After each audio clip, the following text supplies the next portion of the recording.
Yes, hello. Welcome again to another installment of Environmentology. My name is Randy Leving, and I'm broadcasting to you still live from Sutton, Quebec.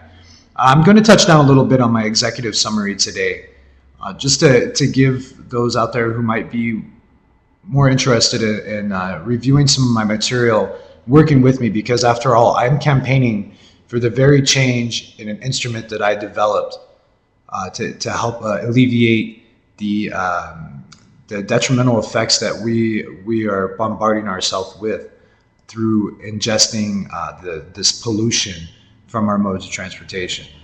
So I'm going to read to you a little bit about targeted market and consumers. This product would appeal to all forms of the public domain. The population requires the benefits of cleaner air, as well as the incentive to sell the excess waste in form of carbon credits. A perfectly efficient economic system would adopt a penalty for non-compliance, whether it was through a tax or the need to buy permits, which are more appropriate instruments than taxes for delivering climate policy objectives. The premium should be placed on the assurance with which the CCUV can successfully diminish carbon emissions. So for those players who want to take an active role in reducing their carbon footprint, would buy a unit like mine to put onto their vehicle, onto their moped. They would buy carbon credit cards, so they would be able to go onto their public transit and swipe in and say, hey, I am not polluting as much as I would, as opposed to riding the bus in general without a filtration system on the bus to begin with.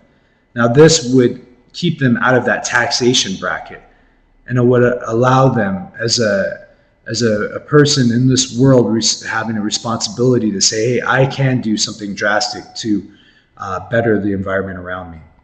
The individual carbon trading plan would focus the person on his carbon emissions, and that would be willing and happy to participate in a system that rewards compliance with incentives.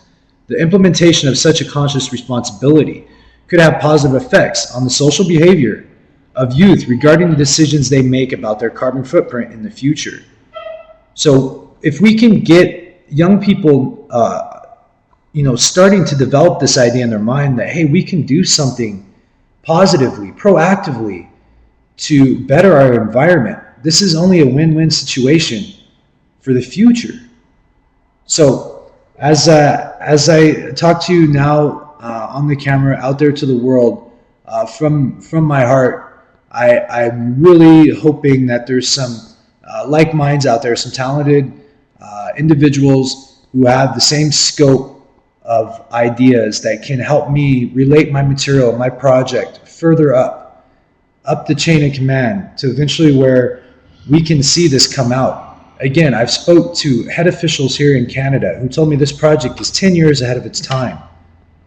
So being 10 years ahead of its time would, I think, offer quite a huge incentive for somebody saying, well, at least he hasn't been told that he was just wasting his time. No, I'm 10 years ahead of the time here, folks. So let's get together. Let's get the calls going. Let's relate, and let's change the world. So I'm going to sign off, but thank you again for joining this installment. And I'm Randy Leving, and I'm signing off. And until next time, keep thinking.